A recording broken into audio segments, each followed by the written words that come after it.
I have to start out by saying that 191 subscribers. Are you kidding me? I'm 191 subscribers, you guys. I cannot thank you enough. I cannot thank you enough. And before I start, I want to read you something. So,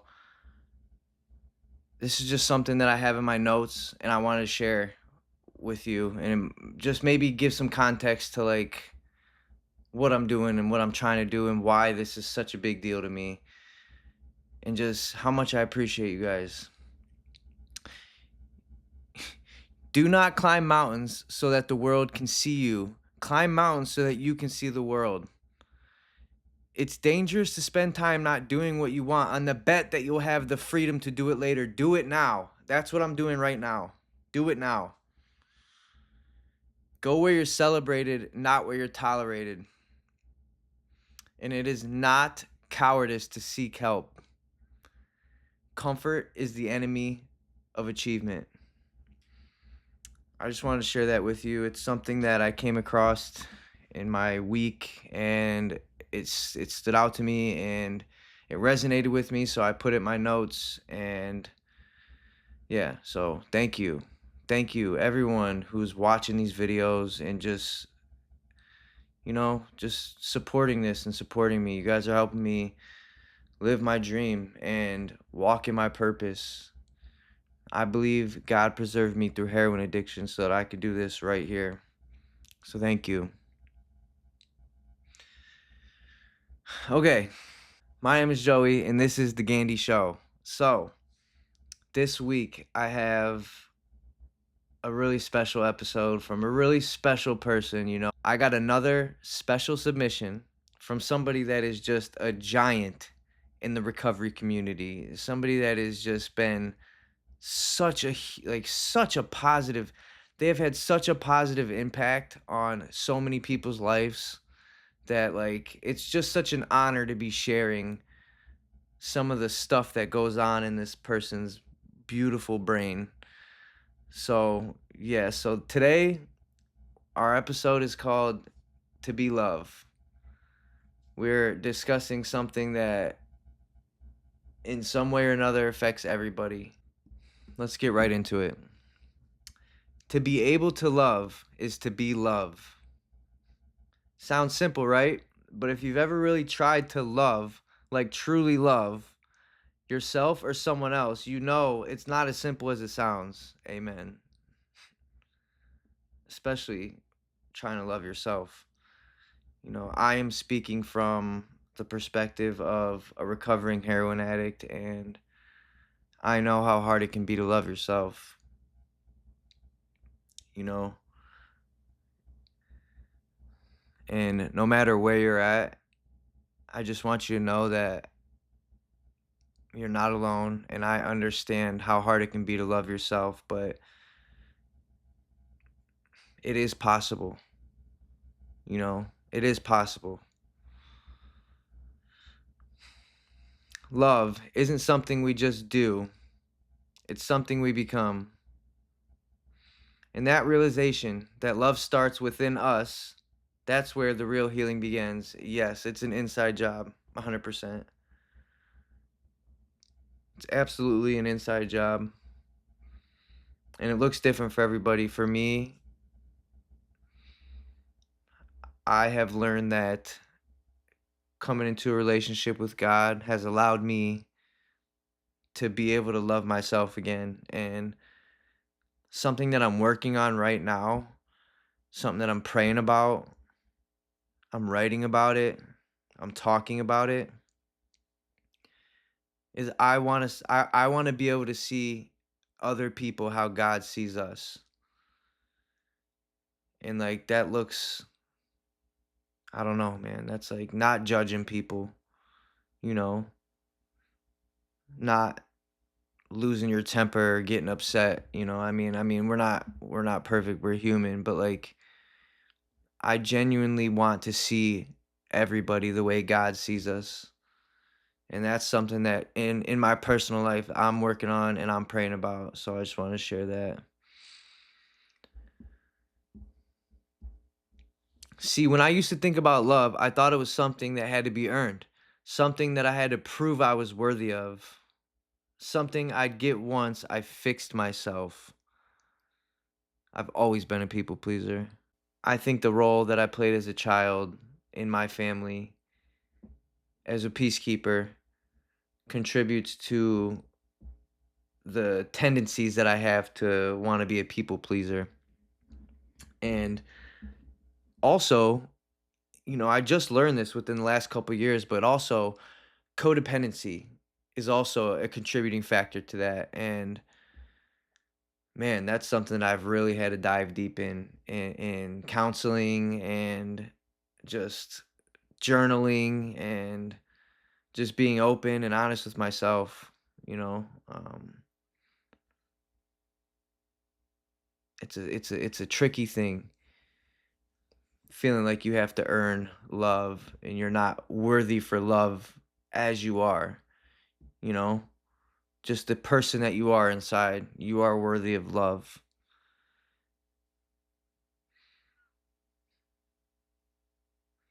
The truth is, we're never going to find real love until we understand that it is already inside us.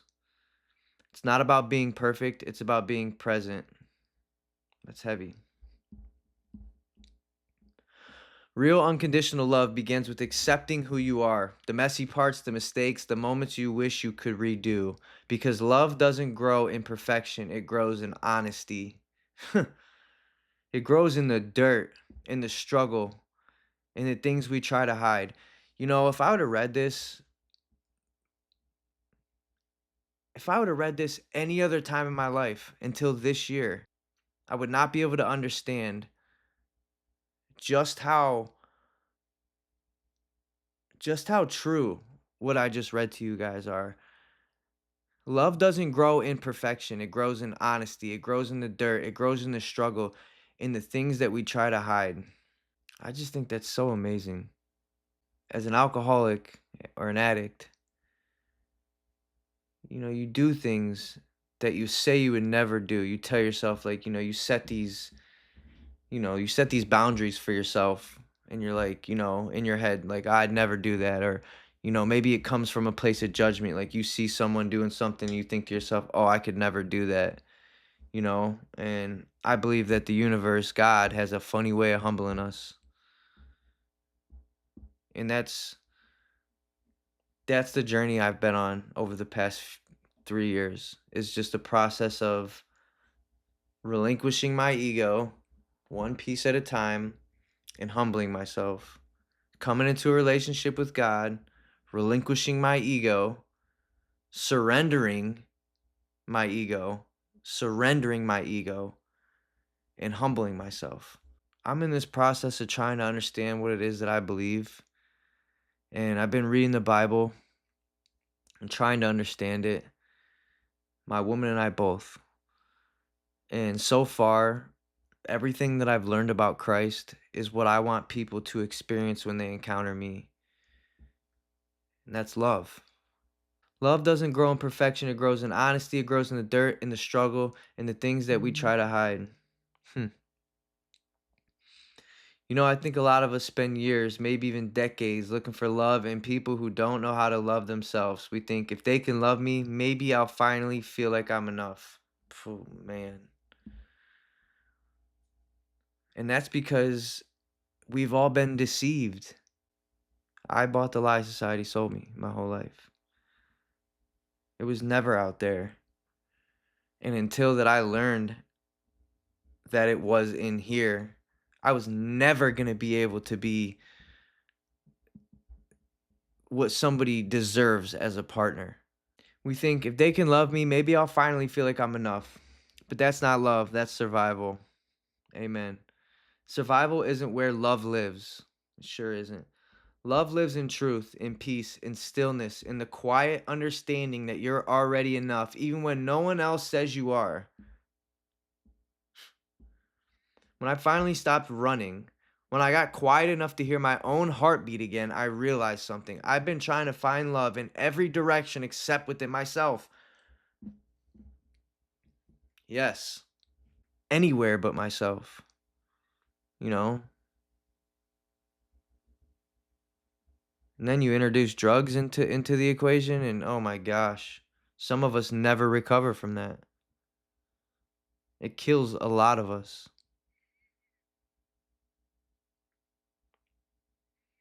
My heart laments at the thought of that. It really makes me sad to think that there are so many people who are never going to get to understand what we're talking about right here. There are so many people that are never going to get to know that what I'm saying right now is the truth.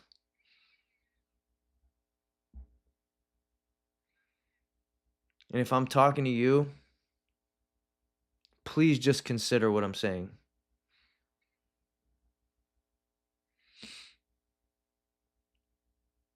I was chasing validation, chasing people, chasing distractions because I didn't want to face the silence that asked me to love me. And you know what? I feel like there's been the generation of kids growing up right now is not like the generation of kids when I grew up, you know? Society has shaped a whole generation to seek outside validation in um, a social media following or a like on a post, and it's just another tactic that prevents us from ever discovering what we're talking about right now. That it's in here. It's always been in here. It's always been an inside job. It's always been within us through a relationship with God. That's the only way. It's the only real way. Everything else is fleeting. Everything else disintegrates.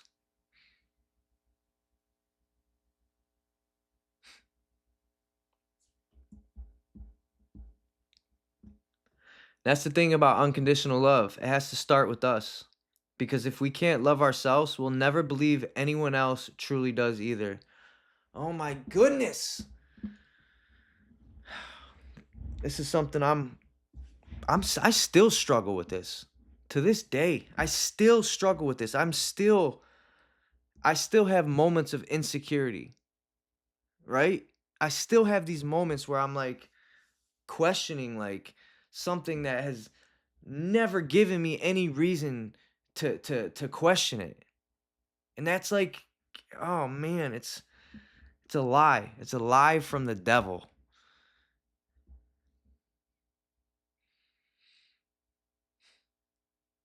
You cannot give what you don't have. You can't pour from an empty cup. You can't share love when you're still at war with your own heart. So how do we start? How do we become love? I'm glad you asked. It starts small. It starts with compassion. It starts with saying to yourself, it's okay that I'm still learning. It's okay that I'm not perfect. It's okay that I'm healing. It is okay. Love doesn't demand that you have it all together. Love just asks that you show up and you try. That's amazing.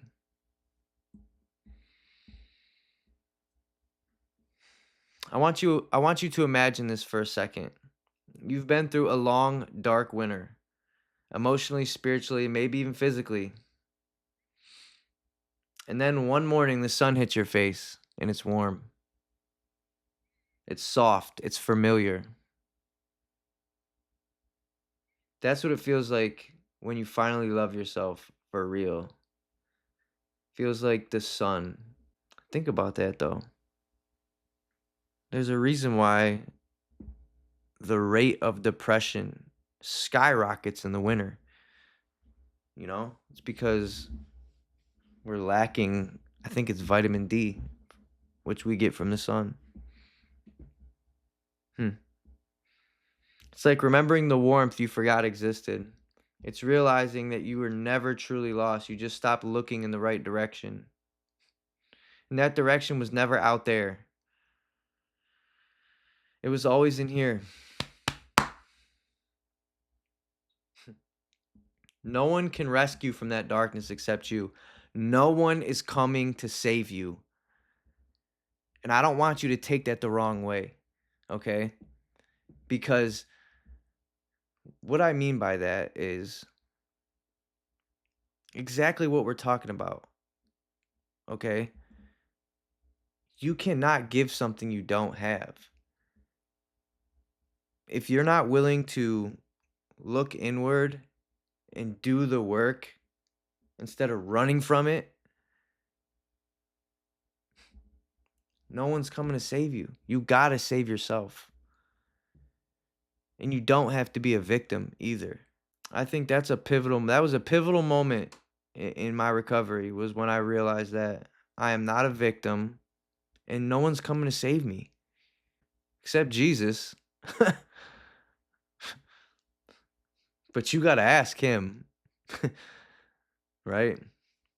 Love is the answer. Love is the reason. Love is the happy ending we keep searching for. Think about it. Think about like any awesome movie you've ever watched, right? Like, what is the superhero trying to get to? His love, his family, his people, right? We need our people, and our people need us. But in order for us to be able to even show up for our own people, we got to be there for ourselves first. It's simple, but it ain't easy, right? Because it's not out there in someone else's arms, it's right here in your own. Let it breathe. You see, no other human can love us the way we are capable of loving ourselves. That is the greatest love story ever told. When we finally learn to love ourselves in that pure, unconditional way, loving others stops feeling like work. Oof, that's it becomes natural. We forgive easier. We stop judging so much. That is, please, God, please, please help me stop judging. This is the prayer I've been saying multiple times a day. Please, God, help me stop judging. And what it's done is it's brought awareness to it. Like I notice it now when I'm doing it more, when I did not before. It was just like my internal dialogue before. What? How do I have the audacity to think that I can judge somebody, dude? It don't even make sense when I say it out loud. We start seeing people, not their mistakes, not their masks, but them. This is what I want. This is what I want out of life. I want to be able to start seeing people how God sees us. We see their worth, their potential, their light, and we love them for it. Because through the eyes of love, there is no separation between us and them. They are us and we are them. That is so profound. That's the meaning of true love. I know it sounds poetic, but it's also practical. When you love yourself, you stop settling. You stop letting your past define your future. You stop believing that pain is proof of love. Hold on a second. Just hold on a second. It don't gotta be like that. It don't gotta be like that. You don't have to like suffer for somebody to like, you know what I mean? Like look how much I've suffered for you. Like, why don't you love me? Don't you see? I'm suffering for you. That's not what love's supposed to be like. We weren't put here to suffer. You stop believing that pain is proof of love. You start attracting peace. You start building connections that aren't based on need, but on truth. You stop performing for approval. You start living from authenticity. That's the shift. That's what being love feels like. So maybe today you're in that in between. Maybe today you're stuck trying to feel like maybe you're still trying to figure out what love even means anymore. Maybe your heart's been broken so many times you're not sure it's safe to open it again. And if that's you, I'm sorry. And if I've ever had anything to do with anybody feeling like that, I'm sorry. Truly. Please, if you can find it in your heart to forgive me in other people, to everyone else who's been hurt in that way. You know, God forgave us so that we can forgive others. Maybe your heart's been broken so many times you're not sure it's safe to even open it again. If that's you, this message is for you. You are not broken. You are becoming. You are becoming love. You are becoming light. You are becoming the very thing you've been searching for. So start today. Start by forgiving yourself, right? That sucks. I know it does. And it's hard. But what's really helped me with that is journaling. I write in this journal a lot. I take it with me when I go places so that when I hear something that I think I can apply to my own life, I write it down and I put a date on it because then I can go back and read it and maybe talk to you guys about it, right? And if I don't have my journal, which I usually do, you always got your phone on you, you know? Everyone always has a phone on them. I don't know, I'm just saying. Start by forgiving yourself. Start by letting go of who you think you should be. Start by saying, I am enough right now, just as I am. So I'm going to share something with you guys. So like I told you earlier that like, when I was first getting sober, I had no self-worth. I had zero self-worth. I was so beat up and broken that I could not even look at myself in the mirror. So when I got out of treatment, I started doing research about it. And I learned that when we use drugs and alcohol, we damage the neural pathways in our brain. But these neural pathways can be repaired. And it takes 28 days to create a new habit. Okay. So I am right handed. So every morning when I woke up, I would brush my teeth with my left hand. Then I would take 25 exaggerated breaths in through my nose, out through my mouth, like exaggerated breaths. And then I would look at myself in the mirror and I would say 10 nice things to myself, like something simple, anything. I love you. You are kind. You deserve love. You deserve to be happy. And for like the first 2.5 weeks, I could not even look at myself when I was saying these things. I could not hold my own gaze. I could not say these things to myself without looking away. But what started happening was every day that went by, it became a little easier. And what I learned is even if you don't believe it, just try it. Try it for 1 month. What do you have to lose? Right? If it doesn't work, you'll be right back in the same place as you were before you tried it, right? What started happening for me was, and this is what I learned, that it goes past your frontal, like your conscious, and it goes into your subconscious. And it's incredible. It's like magic. It like looking back, I think that is really what started these positive changes, like, right? Because like don't get me wrong, like I made a lot of progress in treatment and stuff. I built a solid foundation, a support group, and all these things that are really essential to staying sober. But like I still needed to do this in here, and I started that process in treatment, and that's where I started writing at, was in treatment. Okay. But I started writing in treatment, and then when I got out and I got access to the internet, I started doing this research that I was just telling you about, and that's when I learned this method, or whatever you want to call it, right? I think it's a combination of a few different things that have been proven to work, and it worked for me. It worked for me. I was not very kind to myself, you know? Because like here's the thing.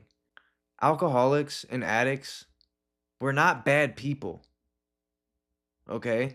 You're not a bad person. You're still in there,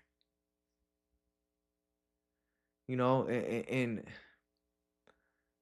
I've learned that alcoholics and addicts have some of the biggest hearts out of anyone I've ever met. And you know why? It's because we have empathy. We have empathy. You know, I'll never forget what it felt like to be homeless and the way people would look at me like I was just a piece of garbage on the street. Like, stay away from me, right? I have empathy for that situation now. I might have been one of them people at one time, you know? I wouldn't even look at a homeless person probably. I don't know. But now that I've been in that situation, I will never forget what it feels like for to have someone look at you like you're nothing. Like you shouldn't even be alive. I believe that the things we go through as alcoholics and addicts, it gives us an empathy that people that are not alcoholics, not all of them, but the majority of people who are not alcoholics, they're not able to have that same kind of empathy that we have. And that's to give you an example of this, that's evident in the comment section of some of the videos I've posted, you know? I got people arguing in some of the comments in my videos talking about, oh, it's not a disease or whatever, and that's not even like the message I was trying to convey in the video I posted. I was just trying to talk about how, like, nobody is immune from being an addict or an alcoholic. It can happen to anyone. Alcoholism and addiction knows no socioeconomic boundaries. That's all I was trying to say. And you got people in the comments just saying nasty things like, it's a choice, just stop. Well, I mean, if it was that easy, nobody would have a problem with it. I don't have the statistics right in front of me, but there's a large group of people on the planet that struggle with it, you know? Have some empathy. I don't think there's anything negative about having empathy. Soften your heart a little bit. If you're watching this, I want you to know you are enough. You deserve to be happy. You deserve love. You deserve to be loved. And you deserve to love. Once you have some empathy, you'll start to see the world differently. I have. And I believe I'm a better person for it. As crazy as this might sound, I would not take back what happened to me. I can't even say that. Like, there's that victim speech right there. What happened to me? I would not take back what I went through. I would not take back being an alcoholic. If I could go back in time and stop that from happening, knowing what I know now, I wouldn't do that. Thank God I survived, because I surely could have died, but I see the world differently now. My heart has been softened, and I believe I'm a better person for it. Once you become love, you'll see the world differently. You'll see others differently. You'll see life differently. It's crazy that I just said that. Once you have some empathy, you'll see the world differently. You'll see life differently, and you'll see others differently. Because when you are love, you cannot help but to give it. To love is to be loved. There's no truer form. I'm Joey Gandee, and this is the Gandee Show. Until next time, be love. I'm out.